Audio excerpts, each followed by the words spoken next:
Do you know what I like to do when I'm not looking at baseball cards? I like to talk about baseball cards. Little hobby talk here.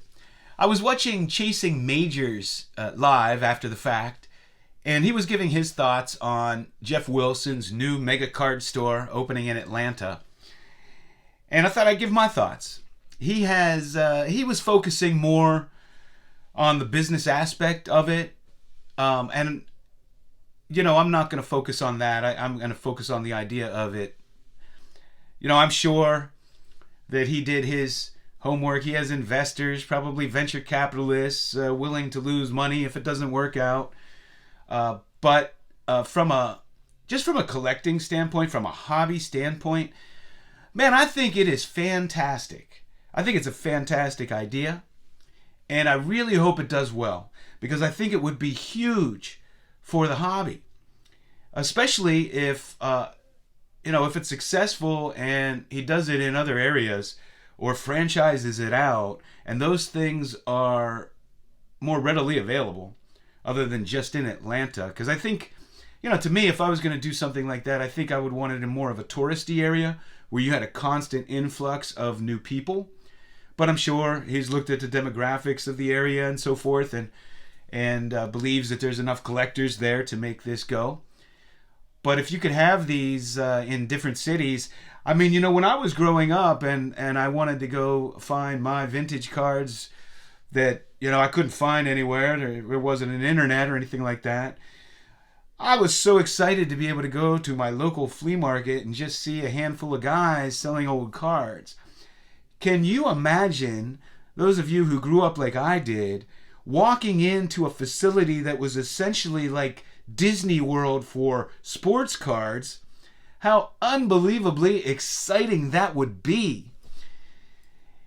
And I can't help but think that it wouldn't have anything but positiveness to grow the hobby, with kids going in there after school or on the weekends, or their parents taking them in there and being exposed to this hobby in a way that none of us have ever been exposed, right? It just seems like an amazing thing to me, and I really hope he succeeds with it. I'm planning on taking a trip. Probably six hours away from Atlanta, driving, and I'm planning on taking a road trip down there to check it out. I'm not thrilled about the gambling aspect, the breaking aspect myself, but hey, that is what is hot now.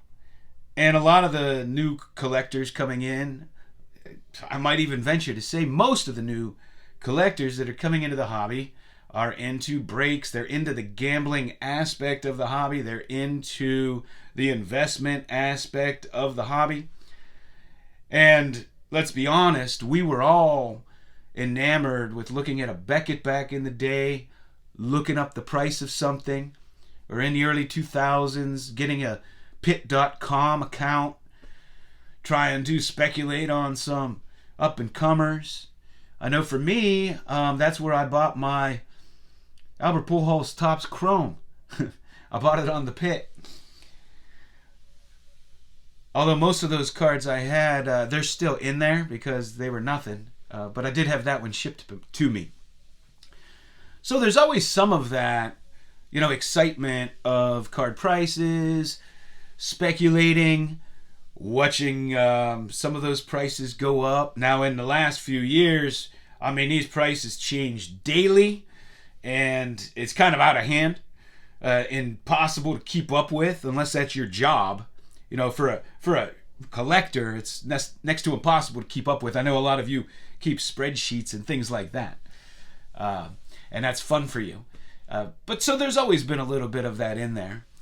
But I often talk about the museum I've always dreamed about opening up, and for me, I'd want to do it in more of a touristy place where you have a constant influx of new people.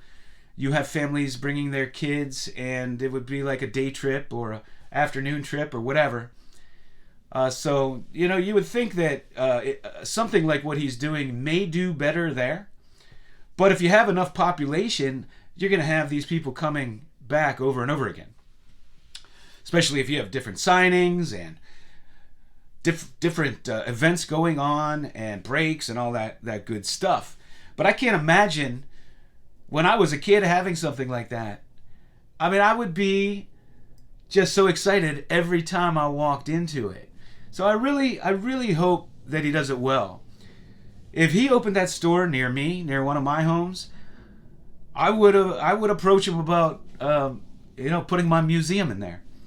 And what a great combination, because you could learn about the history of the cards, see really rare cards, introduce vintage, people might not know it, educate on card issues, the hobby, players.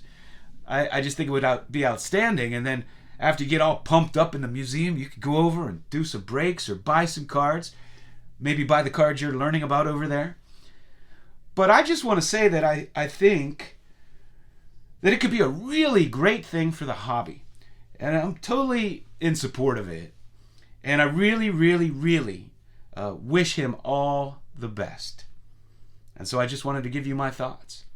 And if you didn't catch the live, Chasing Majors did, and you want to hear his thoughts, more so I think on the investing side of things, or just how he thinks, what he thinks about it, I'll put the link in here. Check it out. So thanks for hanging out with me.